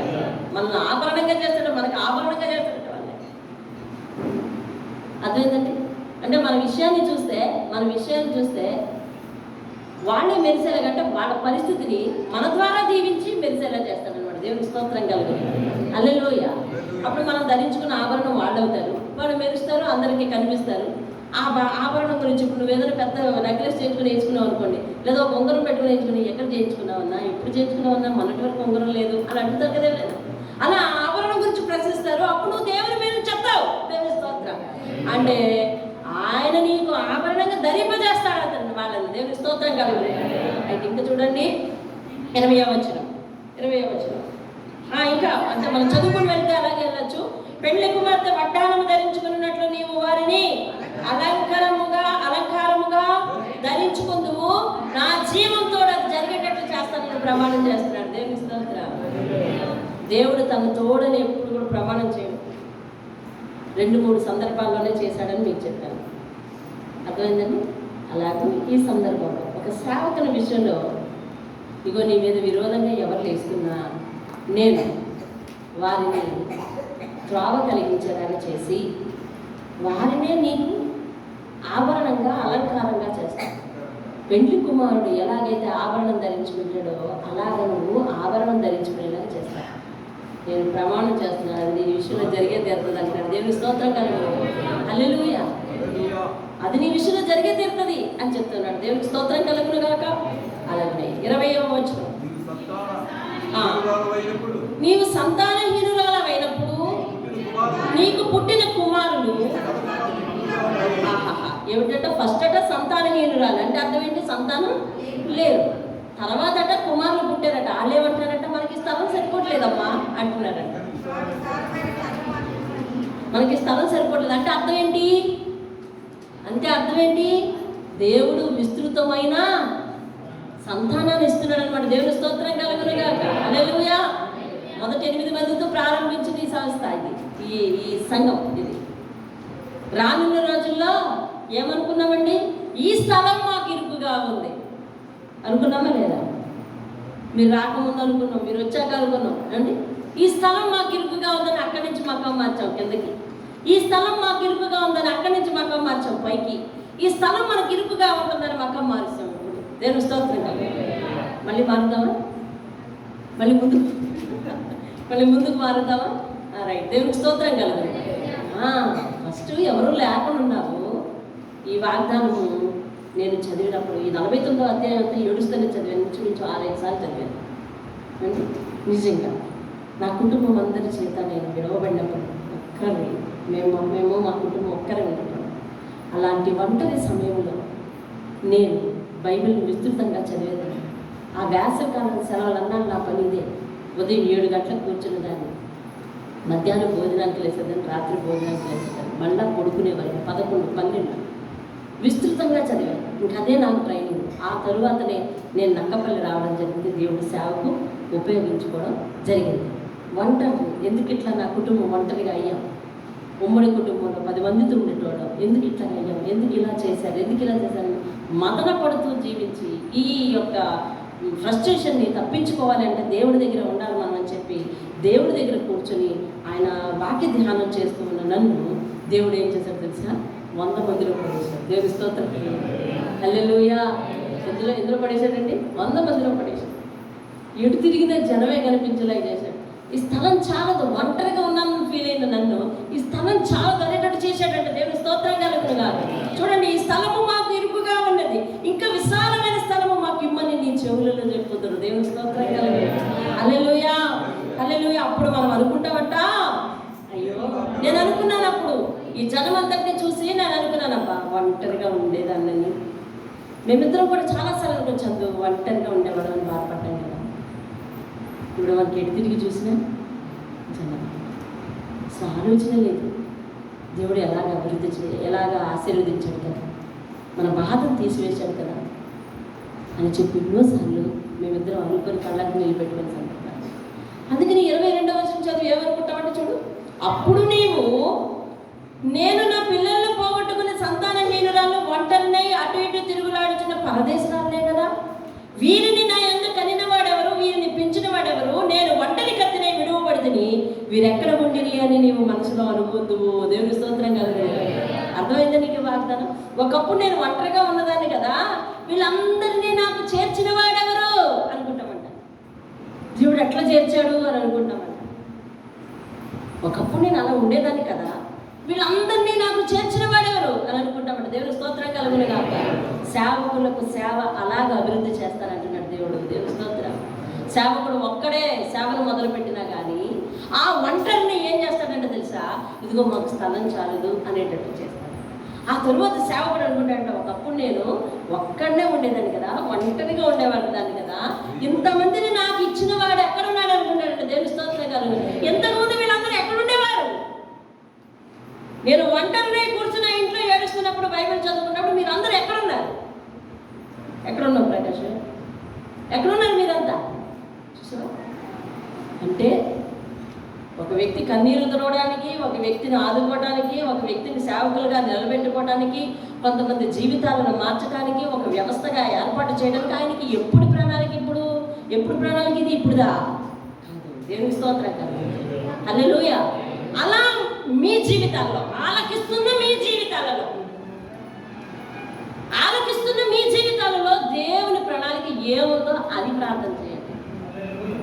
అయ్యా నేను నీకు ఎందుకైనా ఉపయోగపడతాను.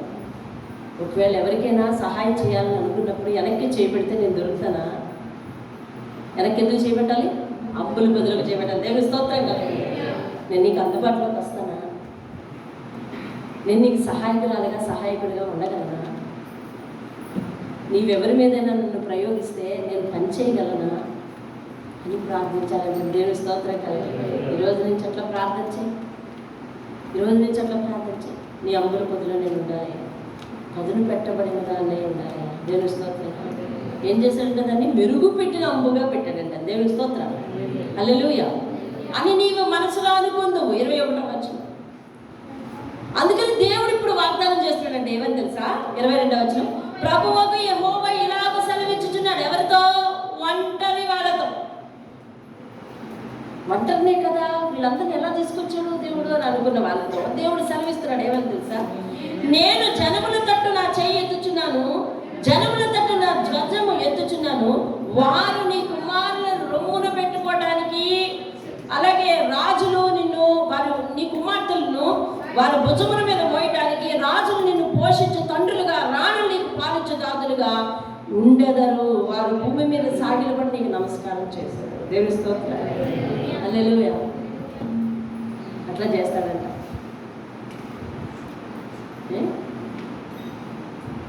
దేవుని వాగ్దానం చూసావా ఎలా ఉన్నదో? అద్భుతమైన వాగ్దానాలు పుట్టండి బైబిల్. దాన్ని నువ్వు అర్థం చేసుకుని ఆయనకి నచ్చినట్టుగా నడిస్తే చాలు. అవన్నీ కూడా నీ మీద ఇవ్వటానికి సిద్ధంగా ఉన్నాడు దేవుడు. దేవుని స్తోత్రం. నీ మీద కుమ్మరించడానికి దేవుడు సిద్ధంగా ఉన్నాడు. నీ మీద అవి నీ జీవితంలోకి అవి పోయటానికి సిద్ధంగా ఉన్నాడు. ఆశీర్వాదాలు పోయటానికి. అదేంటండి, నీ పిల్లల్ని వాళ్ళు ఏం చేస్తారంటే చంకన పెట్టుకుంటారట. నీ సేవకునికి చెప్తున్నాడు, వాగ్దానం చేస్తున్నాడు. నీ పిల్లలంటే ఇక్కడ సంఘ సభ్యులు కూడా వస్తారు. నీ సంఘ సభ్యుల్ని అట్లా దీవిస్తాను. చూడండి, లోకంలోనికి వారు వెళ్తే ప్రయోజకులై వస్తారు. వాళ్ళని చంకలు పెట్టుకుని మర్యాదగా చూస్తారు బయట వాళ్ళు. నీకు అందరినీ కూడా పాలించే దాదులు, రాణులు పాలించే దాదులు కంటే అధికారులు నిన్ను పోషించేవారు కంటే నీకు సహాయపడేవారుగా నేను చేస్తాను అంటున్నాడు. దేవుని స్తోత్రం కలిగి. హల్లెలూయా. మనం ఎక్కడికి వెళ్ళినా, ఏ పని మీద వెళ్ళినా అక్కడ పని జరిగించేలాగా చేస్తాడు దేవుడు. ఎందుకంటే అధికారులు మనకు పాలించే దాదులుగా చేస్తాడంటే దేవుని స్తోత్రం కలిగి. హల్లెలూయా. రాజులు ఏం చేస్తారంటే రాజులు నిన్ను పోషించే తండ్రులుగా, రాణులు నీకు పాలించే దాదులుగా చేస్తాడంట. దేవుని స్తోత్రం కలిగి. మన జీవితంలో ఎవరి ద్వారా, ఎవరి చేత ఆ యొక్క సహాయం అందిస్తాడో తెలియదు. నీ పిల్లలను వాళ్ళు రొమ్మును ఆనించుకొని ఎత్తుకుంటారు. దేవుని స్తోత్రం కలిగి. హల్లెలూయా. ఎలాగట మన పిల్లల్ని వాళ్ళు ఏం చేస్తారంటే రొమ్మును ఆనించుకొని వచ్చిందంటే అంత మర్యాదగా చూస్తారని అర్థం. హల్లెలూయా. ఎంత గొప్ప వాగ్దానాలు చూడండి అవన్నీ కూడా. వారు భూమి మీద సాగిలపడి నీకు నమస్కారము చేసేదారు. దేవుని స్తోత్రం కలుగును గాక. అప్పుడు దాని కింద లైన్ చదవండి. అప్పుడు నేను యెహోవానని నా కొరకు కనిపెట్టుకుని వారు అవమానములందరని నువ్వు తెలుసుకుంటావు. మొదట ఏమనుకున్నావు? నేను కష్టంగా ప్రయాసపడితే, నీ వ్యర్థంగా ప్రయాసపడితే అనుకున్నావు. కొంత దూరం ప్రయాణం చేసి వచ్చేవనుకున్నావు, నన్ను మర్చిపోయాడు దేవుడు అని అనుకున్నావు. ఇప్పుడు ఇవన్నీ జరిగిన తర్వాత నువ్వేం చేస్తావో తెలుసా? ఏంటట? నేను యెహోవానని, దేవుడు నా కొరకు కనిపెట్టుకున్న వారిని అవమానము పొందరని నువ్వు తెలుసుకుంటావు అంటున్నాడు. దేవుని స్తోత్రం కలగాలి. హల్లెలూయా. ఒక సేవకునికి తెలియదు కాదు, కానీ దేవుని గొప్పతనం తెలియకుండా ఎవరు సేవకు రాలేదు కదా. తెలుసు, కానీ తన జీవితంలో వచ్చే కష్టాలకు నలిగి ఆయన ఏమనుకుంటాడంట? నన్ను దేవుడు మర్చిపోయాడు. దేవుని స్తోత్రం కలగాలి. ఇప్పుడు ఆ సేవకుడితో హెచ్చరిస్తున్నాడు. ఏమని తెలుసు? అప్పుడు నువ్వు నా కొరకు కనిపెట్టుకుని వారిని అవమానం పొందించడని నువ్వు తెలుసుకుంటావు అంటున్నాడు. దేవుని స్తోత్రం కలగాలి. కాబట్టి గొప్ప వాగ్దానం చేసే దేవుడు అండి. ఆయన పరిచయం చేస్తే గొప్ప వాగ్దానంతో నింపుతాడండి. ఆయన పరిచారకుల్ని చాలా ముద్దుటూకరంగా చూస్తాడండి. ఆయన సేవ చేసే వారి మీద ఆయన ప్రత్యేకమైన ఆత్మను ఉంచుతాడండి. ఆయన ఏమండి, వాళ్ళ బిడ్డల కొరకు ఒక ప్రత్యేకమైన అధికారులను ఏర్పాటు చేశాడండి పనులు చేయటం. తెలుసా? అందరి పనులు ఒకలాగపోతాయి, మన పనులు ఒకలాగపోతాయి. కారణం ఏంటంటే ఆయన ఎంపిక చేసుకున్న జనం మనం. దేవుని స్తోత్రం. కాబట్టి మనందరము సేవిస్తున్నాం ఆయనను. మనందరము ఆయన పనికి ఉపయోగపడాలి. మనందరం ఆయన సేవకు ఉపయోగపడాలి.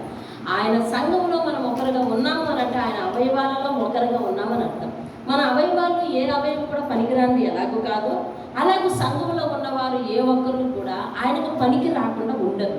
ప్రతి ఒక్కరికి మన అవయవంలో ప్రతి అవయవానికి ఒక్కొక్క పని ఎలాగున్నదో అలాగే సంఘంలో ఉన్న ప్రతి ఒక్కరికి ఒక్కొక్క పని ఉంది. అయితే నేను దేని కొరకు ఉపయోగపడతాను దేవా అని ప్రార్థించుకుంటే దేవుడిని ఉపయోగించుకుంటాను.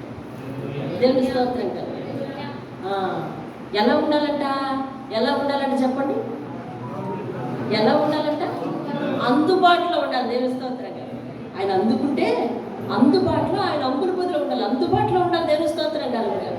వాళ్ళు ఎక్కడ ఉంటారంటే దేవుడు ఎలా ఉపయోగించుకుంటారు? ఈరోజు చాలామంది రాలేదు, నిన్న వచ్చేవారు. ఎక్కడో ఉంటారంటే ఎట్లా ఉపయోగించుకుంటాడు? అంకుల పొదిలో ఉండాలి. దేవుని స్తోత్రం. అందుకునే వీటిలో ఉండాలి. అదే మన జీవితాల్లో ఒక సేవకుడే కాదండి, మన జీవితాల్లో దేవుడు ఎన్నో మేలు చేస్తున్నాడు. ఎందుకు చేస్తున్నాడు? నీలాంటి కష్టమే చాలా మందికి వచ్చింది, కానీ వాళ్ళు వెళ్ళిపోయారు. కష్టంలో తాళలేకపోయారు. అవునా కదా చెప్పండి? అవును. ఆ కష్టానికి తాళలేకపోయారు. ఆ కష్టాన్ని వాళ్ళు గెలవలేకపోయారు. ఆ కష్టం వల్ల ముంచి పారేసింది. కానీ నువ్వు నేను అలాంటి కష్టం నుంచి గెలిచి వచ్చావు. అది అసలు ఎందుకు? దేవుడు ఏం చూసి గెలిపించాడు, ఏం చూసి నిన్ను నిలబెట్టాడు. అయితే నిలబడ్డావు. నిలబడిన తర్వాత ఎక్కడ ఉండాలి? ఎక్కడ ఉండాలి? పిలిస్తే పలికే కోత వేటలో ఉండాలి. దేవునికి స్తోత్రం కాదు. అంటే ఆయనకు అందుబాటులో ఉండాలి. ఉంటావా? ఉన్నావా? అలాగే నీ జీవితంలో అటువంటి సాక్ష్యం ఉందా? అందుకని నేను ఎవరితో ఏమని చెప్తానంటే, ఇదిగో నీకు దేవుడు ఈ మేలు చేసిన అనంతరం నువ్వు దేవుని మందిరంలోకి వచ్చేయాలి అని. ఇదిగో నీకు ఏ మేలు చేసిన అనంతరం దేవుని ఎదుటి నువ్వు కనపడాలి అని. దేవుని స్తోత్రం. హల్లెలూయా.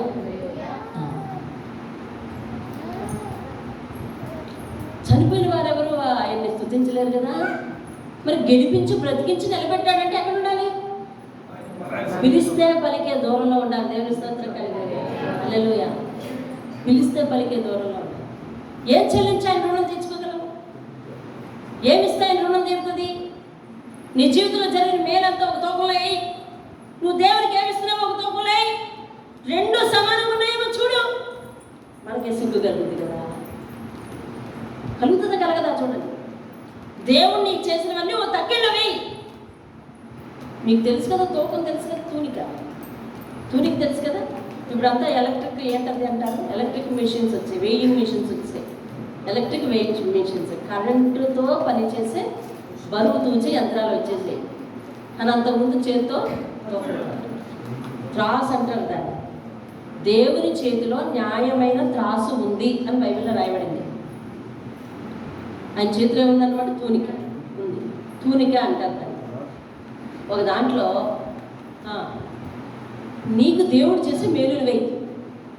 ఒక దాంట్లో దేవుడికి నువ్వు చూపించే శ్రద్ధ, దేవుని విషయంలో నువ్వు చూపించే ఆసక్తి, దేవునికి నువ్వు ఇచ్చే ఆ సమయం, దేవుడికి నీ హృదయంలో ఇచ్చే చోటు, దేవుడు ప్రతి పిలుపుకి నువ్వు స్పందించే తీరు అన్నీ కూడా అందులో వేసి తోపుతుంది.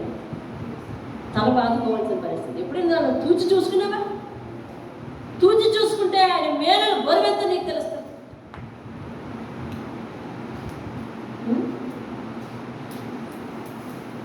లోక సముద్రాలన్నీ ఒక చోట పోగేసిన ఆయన చూపించిన మేలుకు సరిపోవటండి.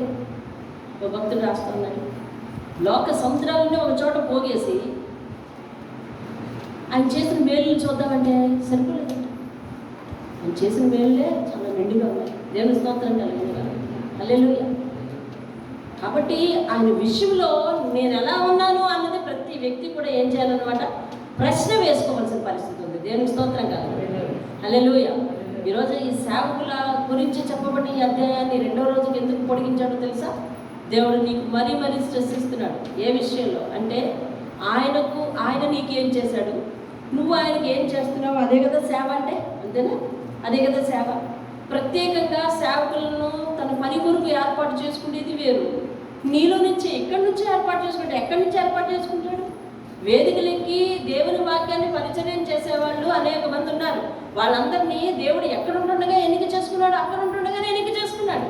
కాబట్టి ఇవాళ ఇలా కూర్చున్న వారిలో ఎంతమంది ఆయన సేవకులు ఉండి ఉంటారు, ఉన్నారు కూడా నా విశ్వాసాన్ని బట్టి. అలాంటప్పుడు నీవు ఆయన పనికి ఎంతగా ఉపయోగపడాలో నీకు తెలియాలి అని అంటే ఆయన నీకు చేసిన మేలు ఎట్లాంటిది ఒక తక్కిళ్ళవే. నీవు ఆయనకు చేస్తుంది ఏంటో ఒక తక్కిళ్ళవే తెలుస్తుంది. దేవుని స్తోత్రం అంటున్నాడు దేవుడు. చూడండి, ఒంటరిగా ఉన్నానని నేను అనుకుంటున్నావేమో, నిన్ను విడిచిపెట్టానని అని అనుకుంటున్నావేమో. ఎవరైతే నీకు బాధ కలిగిస్తున్నారో వారు నీకు వడ్డానంగా చేస్తాను, నేను అలంకారంగా చేస్తాను. ఇదిగో ప్రమాణం చేస్తున్నాను, ఆ మాట తప్పిపోను. ఒకవేళ ఒంటరిగా విడవబడ్డావా, ఒంటరిగా ఉన్నానని అనుకుంటున్నావా, ఇదిగో మనకి ఈ స్థలం చాలదు అనేటట్టు చేస్తాను నేను. ఎలా చేస్తానంటే మనకి స్థలం చాలదు అనేటట్టు చేస్తాను నేను. నువ్వు అనుకుంటావు అప్పుడు నేను ఒకప్పుడు ఒంటరిగా ఎత్తాను కదా.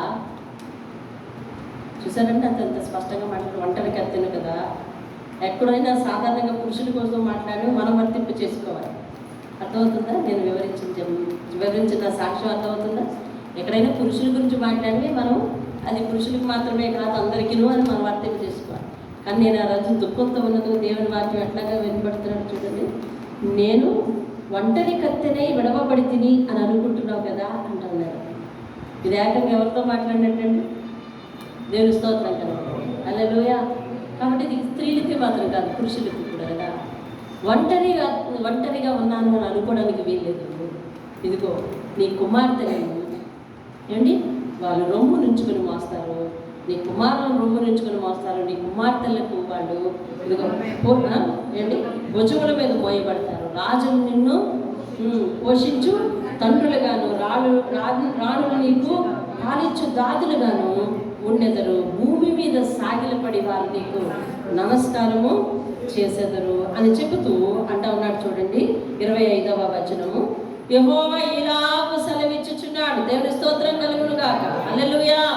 అందులో 3వ లైను, నీతో యుద్ధము చేయు వారితో నేనే యుద్ధము చేసేదను. అదండి ఫైనల్ వాగ్దానం. నీతో యుద్ధము చేసేవారితో ఏంటండి నేనే యుద్ధము చేసేదను. ఎవరితో వచ్చే వాగ్దానం చేస్తున్నాడు? ఇది ఎవరితో వాగ్దానం చేస్తున్నాడు? దేవునికి స్తోత్రం కలిగిన సేవకునితో వాగ్దానం చేస్తున్నాడు. అలాగే నీకు సేవకునికి వెళ్తే నీ గురితో కూడా వాగ్దానం చేస్తాడు. దేవుని స్తోత్రం. ఆయన పరిచర్య చేద్దామని తలంపు నీకుంటే నీతో కూడా వాగ్దానం చేస్తున్నాడు. ఇప్పుడు నీతో యుద్ధం ఎవరైతే చేస్తున్నారో, ఇందాకేమన్నాడు? నీతో కలిగించి వారు నీలోంచి లేస్తే వాళ్ళని నీకు వడ్డనగా చేస్తారంటున్నాడు. దేవుని స్తోత్రం కలిగింది కాదు. హల్లెలూయా. అంటే నీకు విరోధంగా రూపొందించబడిన ఏ ఆయుధాన్ని కూడా నేను వర్ధిల్లింప చేయను అంటా ఉన్నాడు. దేవుని స్తోత్రం కలిగింది. 60వ అధ్యాయం 22వ వచనం ఒకసారి చూడండి. ఇదే యెషయా 60:22.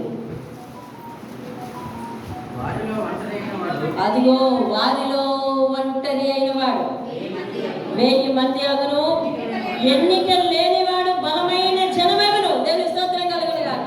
ఎవరైనా ఒకవేళ సేవకు వచ్చిన తర్వాత, దేవుని నమ్ముకున్న తర్వాత మనల్ని ఎన్నిక లేని వారిగా చేస్తే వాళ్ళకి 1000 స్తోత్రాలు చెప్పాలి మీరు. ఎందుకు తెలుసా? నిన్ను వాళ్ళని ఒంటరి చేస్తే ఇది ఈ వాగ్దానం నీకు వర్తిస్తుంది. దేవుని స్తోత్రం. హల్లెలూయా. దేవుని అంగీకరించినందుకు ఒంటరిగా చేసి మమ్మల్ని వీధిని పడేశారు. ఇప్పుడు ఖాళీ చేస్తావా లేదా అని కూర్చొని ఉన్నారు. మీకు చెప్పాను కదా, ఒక ఆమె ఏ సాలు ఇచ్చింది వాళ్ళకు గుర్తుపెట్టుకుంటున్నారా? ఎందుకు గుర్తుపెట్టుకోమంటున్నారంటే నీ సేవకుల సాక్షి నువ్వు చెప్పాలి ఎక్కడొకడా. నేను మీతో చెప్తున్నాగా, ఎక్కడ వాళ్ళు స్థలం ఇచ్చారండి? అది ఎడ్లకు గడ్డి వేసుకునే సాల ఇచ్చారండి. ఎడ్లకు గడ్డి వేసుకునే సాల. అది ఈ 2 స్తంభాలకు మధ్యలో గీత గీస్తే ఎంత ఉంటుందో అంత అది ఇచ్చారు. 2 స్తంభాలకు మధ్యలో గీత గీస్తే ఎంత ఉంటుందో అంత ఇచ్చారు. ఏమండి విడవబడితే మంచిదే. వాళ్ళు అలా విడిచిపెట్టకపోతే దేవుడు ఇట్లా ఆశీర్వదించుండకపోనే. హల్లెలూయా. విడిచిపెట్టడం మంచిదే. విడిచిపెట్టిన వాళ్ళకి 100 స్తోత్రాలు చెప్పారు. అప్పుడు గుర్తు రాలేదు. అప్పుడు మాకు ఈ వాక్యాలు తెలియదు. వాక్యం తెలియకపోతే వికృతంగా ప్రవర్తిస్తాం. వాక్యం తెలిస్తే చక్కగా ప్రవర్తిస్తాం. వాక్యం మనల్ని చక్కని వారిగా చేస్తారు. ఏం చేస్తుందండి? వాక్యం మనల్ని చక్కని వారిగా చేస్తారు. దేవుని స్తోత్రం కలగండి. అందం వల్ల మనం చక్కని వారు అనిపించుకోగలమా? చాలా అందంగా ఉన్నారంట. ఎందుకు? వాక్యం చెప్తుంది కదా, వివేకము లేని సుందర స్త్రీ పంది ముక్కున ఉన్న బంగారం గమ్మె వంటిది. స్త్రీల కోసం ఆ వాక్యం అనుకోవద్దు. వివేకం లేకపోతే ఎవరైనా కూడా వాళ్ళ అందం వ్యర్థం. పందిని చూసి ఎంపిక చేయగలవా?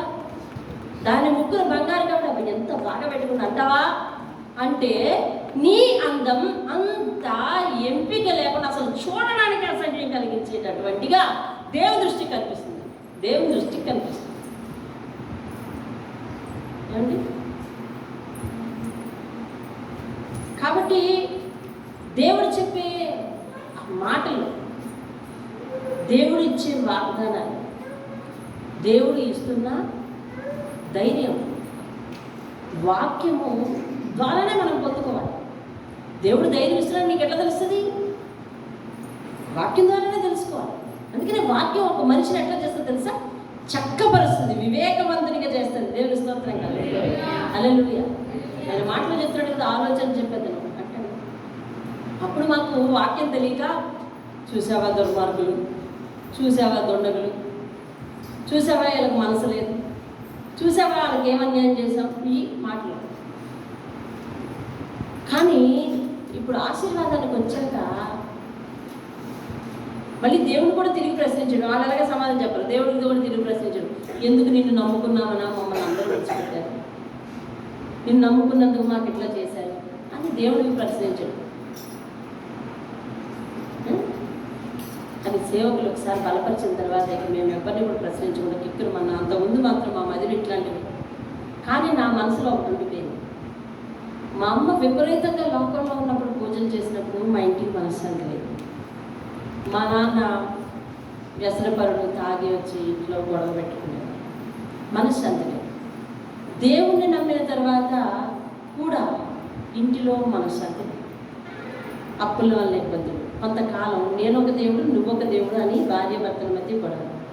మధ్యలో ఎదుగొచ్చి ఉన్నాను కదా, నేను బాగా నలిగిపోతూ ఉండేదాన్ని.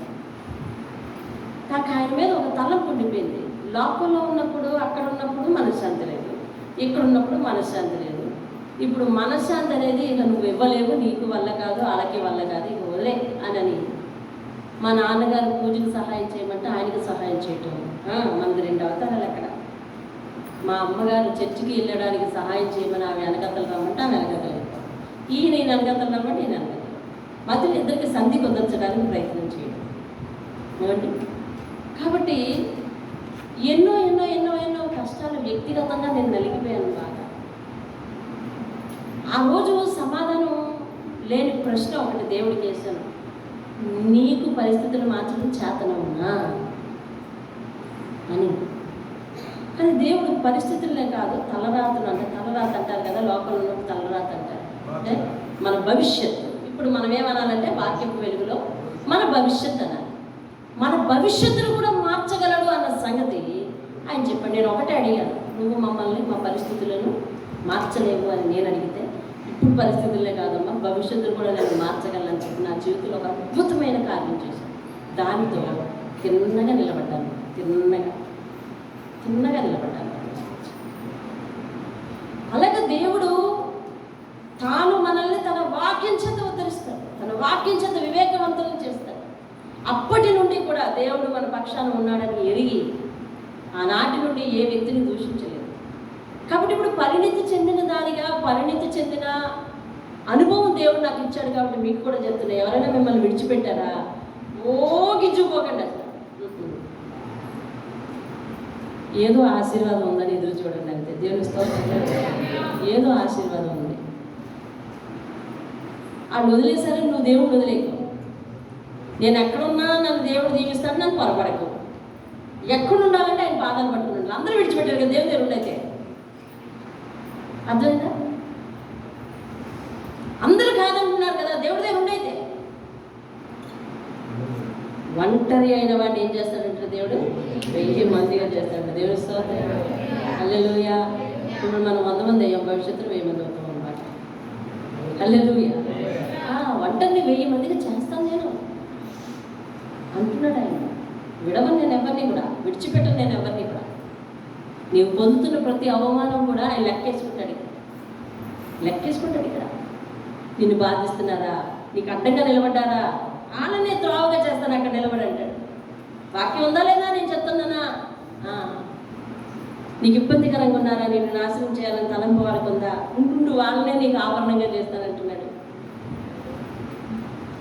ఒంటరిగున్నావా, నా బిడ్డలు ఎవరు సాకరు, నన్ను ఎవరు చూడరని అనుకుంటున్నావా? ఇదిగో నీకు అందరూ కూడా నీకు వచ్చి సహాయం చేసేలాగా నేను చేస్తాను. నీ కుమారుల్ని వాళ్ళు ఎత్తుకుంటారు, నీ కుమార్తెలను వాళ్ళు ఎత్తుకుంటారు, పాలించే దాదులుగా వాళ్ళని నీకు చేస్తాను నేను.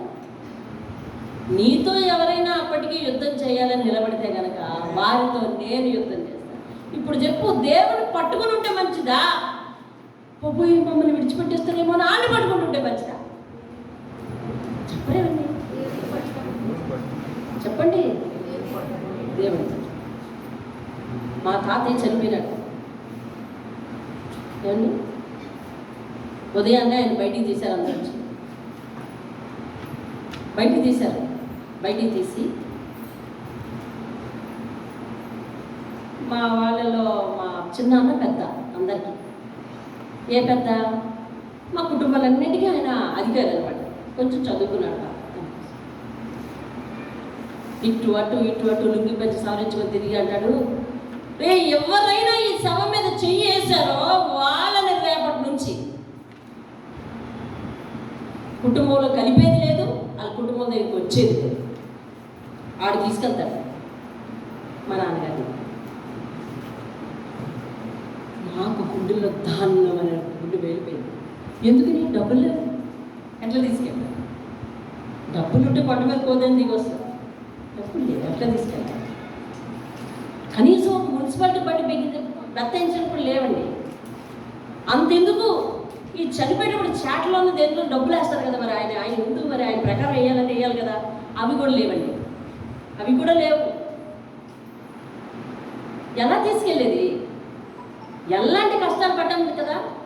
వాడే మళ్ళీ ఆ సవాలు వేసిన సవాళ్ళు అన్నాడు, లేదా వాళ్ళు దేవుడిని విడిచిపెట్టేసి వస్తానని చెప్పండి, మన అందరూ తీసుకుపోదాం అన్నాడు. ఏం చేయాలి చెప్పు? ఏం చేయాలి చెప్పరే అమ్మరు, మీరు చెప్పరే, ఏం చేయాలి బాబు మీరు చెప్పరే? అరే నాయనా మేమే నీ దాంట్లోకి వస్తాం, ముందు నాన్న తీసుకురా అనాలా? ఏం జరిగితే జరుగుతుంది నా మండుటంలో అలాగే వెనక చేతులు పెట్టుకొని అలా పురదించుకొని ఆయన ఉండిపోయాడు, మేము ఉండిపోయి ఉండాలి. 10, 11, 11:30 మనసులో ప్రార్థించుకుంటే అలా నిలబడిపోయింది. ఆఖరికి మా ఇంటి ముందునే కారణంగా ఇల్లు. ఆయనకి ఈ విషయం తెలిసింది. ఎలా తెలిసింది? ఆయనకు మా తాతయ్య గారికి మంచి దోస్తు. ఆయన వచ్చేటప్పుడే వచ్చి ఏం తీరే? లేదండి తీయండి ఎత్తున అరుస్తాడు. పిచ్చిగా ఉందా? నీ తెలివి అటక్కెక్కుతుందా? తర్వాత ఏమంటే మాట్లాడుకోవచ్చు. నోరు మూసుకొని నేను చెప్తున్నాను అందరు తీసుకుని వెళ్ళాలి. దేవుని స్తోత్రం. ఒకటే మాట అయిపోయింది, కార్యక్రమం అయిపోయింది. దేవుని స్తోత్రం కలుగునుగా. హల్లెలూయా, హల్లెలూయా. విడిపించు వాడిని ఎవరో ఒకరు ఏర్పాటు చేస్తాడండి దేవుడు. అచ్చి అందరూ కలిసిపోతానంటావండి, నాకు అర్థం కాదు. నీ దేవుడిని దూషించే చోటుకి వెళ్తానంటావు, నీ దేవుడికి చోటు లేని చోటుకి వెళ్తానంటావు. ఎంత దారుణమైన విషయం అన్నది. అర్థమైందా? ఏమని ఉంటే తర్వాత మాట్లాడుకోవచ్చండి. ముందు దేవుడిని కానీ అవమానిస్తే ఎట్టి పరిస్థితుల్లో మేము రావడం జరగదని చెప్పొచ్చా. మా ఇంటి పెద్ద, మా చంద్రరావు గారు వంశానికి అందరికీ పెద్ద మామయ్య గారికి ఏం చేయాలి? ఆ దేవుడు ప్రాణభిక్ష పెడితే బతికాం మేము, ఆ దేవుడు చదివిస్తే చదివాం మేము, ఆ దేవుడి సేవ చేసుకుని బ్రతుకుతున్నాం మేము. మేము తినే ప్రతి మెతుకులో ఆయన పేరుంది. ఎలాగ ఆయన విడిచిపెట్టి వచ్చినట్టు? ఇప్పుడు నువ్వా వాళ్ళ? ఆయన అడిగాడు, అయితే మేమా దేవుడా అన్నాడు. అంటే నేను అన్నాను, దేవుడే ముందు, దేవుడిచ్చిన మీరు తర్వాత. దేవుడినే మీరు ఇచ్చారు, మిమ్మల్ని ఇచ్చారు మాకు. అలా కాదంటారా? ఇలాగే అవమానపరుస్తామంటారా? దేవుడిని అవమానపరిస్తే కనుక ఇంకా వలస ఏమీ లేదండి. మామయ్య గారిని మీరు పక్కన పెట్టారు, నేను వాళ్ళని పక్కన పెట్టాను. ఒక మాట మాత్రం గుర్తుపెట్టుకోండి, ఇక మేము రావడం పీక తీసేస్తారా? లేకపోతే బ్రతకలేమా? బ్రతకలేమన్నది నిజమేమో కావచ్చు, కానీ దేవుడు చంపేస్తాడు అన్నది మాత్రం అబద్ధం అండి. నీ తలపకలా అనిపిస్తుంది కదా బ్రతకలేమేమోనని. దేవుడు చంపాడు. ఎవరమ్మా, ఎవరు నీకు అడ్డు చెప్పు అంటున్నాడు. ఎవరు నిన్ను నాశనం చేస్తానని ఎవరు చెప్పు, నాతో చెప్పు అంటున్నాడు. నేను అలాంటి కన్నీటితో చదివాను కాబట్టి ఈ అధ్యాయం నాకు అట్లా అర్థమైంది. ఎవరు చెప్పు. ఆ కింద రోజు దర్శనం ఇచ్చాడు కదా నాకు, ఆయన చేతులు వెనక్కి పెట్టుకుని ఇట్లా వింటున్నాడు. నేనేమో అలా చెప్తున్నాను ఆయన. ఎవరమ్మా చెప్పు అంటున్నట్టుగా నాకు అర్థమవుతుంది ఈ అధ్యాయం. ఎవరు నీతో యుద్ధం చేస్తానన్నది ఎవరు? ఎవరు నీకు అడ్డు నిలుస్తానన్నది ఎవరు? ఎవరు నీకు చెడ్డ పేరు తెస్తానన్నది ఎవరు చెప్పు అంటున్నట్టుగా నాకు అర్థమైంది ఈ అధ్యాయం. ఒక సేవకుడిని ఎంతగా బుజ్జగించి, ఎంతగా ఓదార్పించి, ఎంతగా ఆదరణగా మాట్లాడుతున్నాడండి ఈ అధ్యాయం. దేవుని స్తోత్రం కలుగునుగాక. హల్లెలూయా. నా దేవుడు అని చూడు ఒక్కసారి. నిన్ను చక్కర పెట్టుకుంటాడు దేవుడు. దేవుని స్తోత్రం కలగ. మళ్ళీ వాళ్ళందరికీ కూడా విశాలమైన హృదయం కలగజేస్తాడు. ఎలాగో తెలుసా? వాళ్ళు తప్పు చేశారేంటి, వాళ్ళ దేవుడి దగ్గరికి వెళ్ళలేదు, రాలేకపోయారు, దానికి పెద్ద ఇబ్బంది ఏమన్నా, ఇంకోసారి వస్తారులే అనేటట్టు చేస్తారు. అంతవరకు నీ భయమే నీ మీద అధికారి అయి నేను తినేస్తా ఉంటాను. నీ భయమే నీ మీద అధికారి అయి నేను తినేస్తా ఉంటాను. అక్కడ ఏమంటాడు తెలుసా? నీతో యుద్ధం చేసేవారితో యుద్ధం చేసేదను, నీ పిల్లలను నేను రక్షిస్తాను, యెహోవాను నేనే రక్షకుడనని, యాకోబు బలవంతుడు నీ విమోచకుడని మనుషులందరూ ఎరుగునట్లు నేను నిన్ను బాధపరచు వారికి.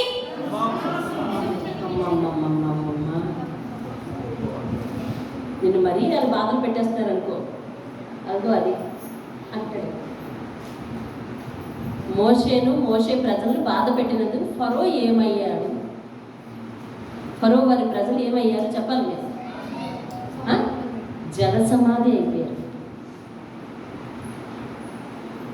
మోషేని ఎంతో దుఃఖపెట్టాడు కదా, వాళ్ళ ప్రజలను ఎంతో దుఃఖపెట్టాడు కదా. అంటే నువ్వు ఉండడానికి వీల్లేదన్నాడు అంతే దేవుడు. నువ్వు ఉండడానికి, నీ ప్రజలు ఉండడానికి వీల్లేదు అన్నాడు అంతే. కాబట్టి సముద్ర మార్గాన్ని ఎన్నుకున్నాడు. చూసావా ఎంత భయంకరమైన సంగతి అండి, చరిత్రలో ఉంది. దేవుని సేవకుని ముట్టినా, దేవుని ప్రజలను ముట్టినా దేవుడు ఎట్లాగా వారిని ట్రీట్ చేశాడు. ఈరోజే కాదు, రేపైనా ఎటువంటి అఘాయిత్యాలు అవుతున్నా, ఎటువంటి ప్రమాదాన్ని ముంచుకెత్తుస్తున్నా, దేవుని ముట్టిన వారిని, దేవుని బిడ్డలు ముట్టిన వారిని దేవుడు, దేవుని సేవకుని ముట్టిన వాడిని దేవుడు ఊరుకుంటాడు. ఇది వింటాం, మనం చూస్తాం కూడా. దేవుని స్తోత్రం కలిగి అది ఖాయం. ఈరోజు ఏవేవో వార్తలు వింటున్నాం, ఏవేవో ప్రమాదాలు వింటున్నాం. విజయం ప్రస్తుతానికి అవతల వారికి కావచ్చు, కానీ దేవుడు ఊరుకు. ఈ వాక్యాలు తెలిస్తే గుండె కదులుతుంది, అర్థమవుతుంది. అందుకనే వాక్యం చదవాలి.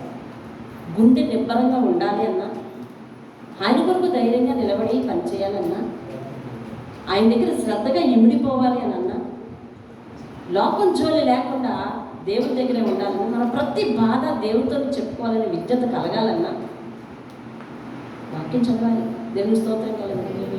వాక్యమే మీకు బలమైన విటమిన్స్తో కూడిన ఆహారం. ఇది ఆత్మీయ బలం కావాలి. మన శారీరక బలం కావడం కోసం కొన్ని సప్లిమెంట్స్ తీసుకుంటున్నాం కదా, అలాగే ఆత్మీయ బలం కావాలి అని అంటే వాక్యం చదవాలి. 49వ అధ్యాయంలో దేవుడు ఇచ్చిన ఓదార్పు ఉంది సేవకులు. ఏముందండి? ఓదార్పు. 65వ అధ్యాయంలో దేవుడు సేవకులకు ఇచ్చే ఆశీర్వాదం ఉంది. అక్కడ దేవుని స్తోత్రం. హల్లెలూయా. అక్కడికి వెళ్ళినప్పుడు మాట్లాడుతున్నాం. మోకరించి మృత్యు లాంటి మాట. 49 ఇదిగోండి 25 అందులో నీతో యుద్ధము చేయవారితో, అక్కడి నుంచి నీతో యుద్ధము చేయవారితో నేనే యుద్ధము చేసేదను, నీ పిల్లలను నేనే రక్షించదను. చాలు, నీ పిల్లలను నేనే రక్షించదను. మోకరించండి. మగవారి నుంచి ప్రేరేపణ ఉన్నవారు ఒకరు ప్రార్థన చేయండి. చివరి నుంచి ఒకరు ప్రార్థన చేయండి. గౌరవ చేయాలి. మస్తాన్ చేయి, ప్రార్థన చేయి.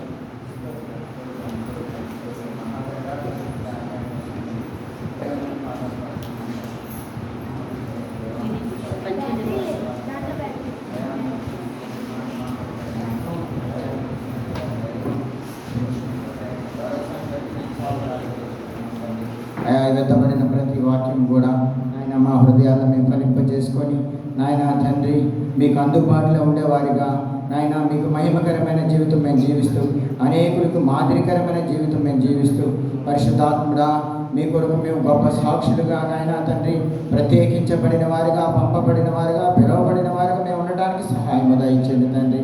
అయా ఈ ధ్యానాల్లో మీరంతగానో మాతో మాట్లాడుతున్నారు, తేటగా మాట్లాడుతున్నారు ప్రభు. అయా సేవకుడని పిలుస్తున్నావు తండ్రి.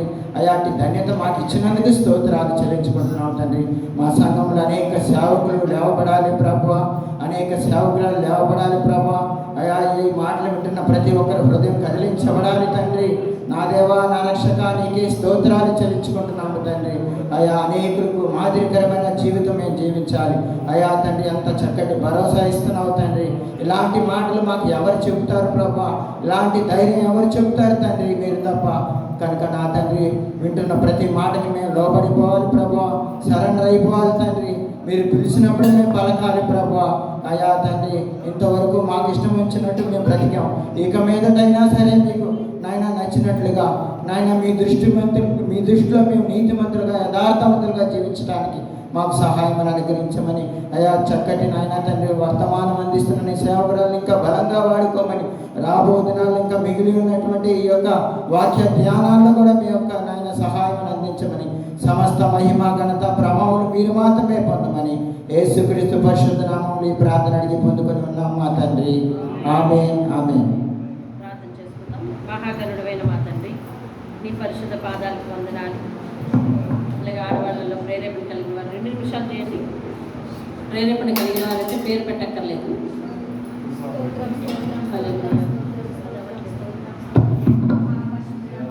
హల్లెలూయా. నీకే వేలాది వందనాలు తండ్రి. అయ్యా తండ్రి దేవ, ఈ సాయంకాల సమయంలో ప్రభా తండ్రి, నీవు మాతో మాట్లాడిన ఈ మంచి మాటలను బట్టి నీకు స్తోత్రములు ప్రభా తండ్రి. అయ్యా తండ్రి, నీకు మమ్మల్ని అయినా అతి సమీపముగా ఉండమంటున్నావు ప్రభా తండ్రి. అయ్యా తండ్రి, నీకు అందుబాటులో ఉండేటట్లుగా తండ్రి మమ్మల్ని జీవించమంటున్నావు తండ్రి. అయ్యా తండ్రి, మమ్మల్ని పనికొచ్చే సాధనములుగా చేసుకో ప్రభా తండ్రి. నీ అంగుల బదుల ప్రభు మమ్మల్ని దాచుకో ప్రభా తండ్రి. ఏ సమయంలోనైనా తండ్రి నాయన మా అవసరత సంఘానికి వచ్చినప్పుడు ప్రభా తండ్రి, మేము నాయన తండ్రి నీ పరిచర్యకు సిద్ధపడేవారుగా తండ్రి మమ్మల్ని సిద్ధపరచుకోదేవా. నీకే వేలాది వందనాలు ప్రభా. ఈ వాక్యం ఒక్కరికి కాదు ప్రభా తండ్రి. అయ్యా మనసు పట్టి వినిన ప్రతి ఒక్కరికి నాయన ఈ వాక్యం తండ్రి బహుసూటిగా బహు స్పష్టంగా మాట్లాడుటకు నాయన తండ్రి నిన్నటి కాల సమయం నుండి ప్రభా 2 దినాలు ప్రభా నాయన ఒకే అధ్యాయాన్ని ప్రభా తండ్రి మీరు మాకు బోధించిన విధానాన్ని బట్టి నీకు స్తోత్రములు దేవా. నీకే వేలాది వందనాలు ప్రభా తండ్రి. అయ్యా తండ్రి, ఇది వినిన తర్వాత కూడా నాయన మేము నాయన మారు మనసు లేక జీవించినట్లయితే ప్రభా, నీవు మాట్లాడిన నీ సేవకురాల ద్వారా మాట్లాడిన ప్రతి మాట వ్యర్థమైపోతుంది ప్రభా తండ్రి. మా కొరకు ఎంతగానో ప్రయాసపడి ప్రభా తండ్రి అయ్యా బలిపీఠం మీద చెప్పిన ఏ వాక్యము వృధా పోకూడదు ప్రభా తండ్రి. దేవా నీకు నాయన వందనాలు ప్రభా తండ్రి. అయ్యా తండ్రి, రానున్న రోజుల్లో తండ్రి సేవకులుగా నాయన సేవకురాళ్ళుగా ప్రభా తండ్రి అనేక మంది ప్రభా తండ్రి నాయన ఈ సంఘంలోంచి లేవనెత్తమని అడుగుతున్నాం ప్రభా. దేవా నీకే వేలాది వందనాలు ప్రభా తండ్రి. నీ సేవ కొరకు ప్రభా అనేక కార్యములు చేసేవారిగా ప్రభా తండ్రి అయ్యా ప్రతి ఒక్కరిని ఒక్కొక్క సాధనముగా వాడుకో దేవా. నీకే వేలాది వందనాలు ప్రభా తండ్రి. పదును పెట్టి నాయన తండ్రి మమ్మల్ని నాయన బాణంతో సంధించి విడిచిపెట్టు ప్రభా తండ్రి. దేవా నీకే వందనాలు ప్రభా తండ్రి. దేవా మేము ఎందుకు పనికిరానటువంటి వారమని మేము అనుకోవచ్చు కానీ ప్రభా తండ్రి అయ్యా మీరు నాయన మా మీద దృష్టి ఇచ్చినప్పుడు ప్రభా తండ్రి అయ్యా మేము నాయన నీకు నాయన సాగిలి పడినప్పుడు అతి సమీపముగా ఉన్నప్పుడు ప్రభా అయ్యా తండ్రి మీరు మమ్మల్ని ఎలా మలుచుకోవాలో ప్రభా తండ్రి మలుచుకుంటారు ప్రభా. నీ మీద తిరగబడే వారంగా కాకుండా ప్రభా అయ్యా కొండ పెంకునైనా తండ్రి ప్రశ్నించినట్లు కాదు కానీ బాబు తండ్రి మేము నాయన ఎల్లప్పుడూ నీ ఎదుట సాగిలి పడి నాయన అయ్యా నీ సన్నిధిలో మోకరించే గొప్ప భాగ్యం మాకు అనుగ్రహించమని దీనులము అల్పులమైన ఈ కొద్ది వారినైనా సరేనైనా తండ్రి మీరు దీవించండి ప్రభా తండ్రి. రాలేని వారు అనేక మంది ఉన్నారు ప్రభా తండ్రి. నీ వాక్యానికి దూరం అయిపోతున్న వారు ఉన్నారు బాబు తండ్రి. అలాంటి వారందరితో మాట్లాడి ఇంకో మా ముందున్న ఈ కొద్ది రోజుల్లో ప్రభా తండ్రి మా సంఘాన్ని అంతా నాయన తండ్రి ఒక్కరోజైనా తండ్రి సన్నిధి అంతా నిండుగా నాయన మేము చూసుకునే భాగ్యాన్ని అయినా సహాయం చేయమని తండ్రి ఈ దీనురాలి ప్రార్థన నీ పాద సన్నిధికి చేర్చుకోమని సత్య పరిశుద్ధ నామమును బట్టి అడిగి వేడుకొని ప్రార్థిస్తున్నాను పరమ తండ్రి. ఆమేన్. పిలిచిన నీవు నిజమైన వాడవు, నన్ను హెచ్చించే ఆలోచన కలవాడవు. ఏదేమైనను కొనసాగించితివి, నీపై ఆధారపడుటకు అర్హుడవు. నిన్ను నమ్మెదను వెంబడించ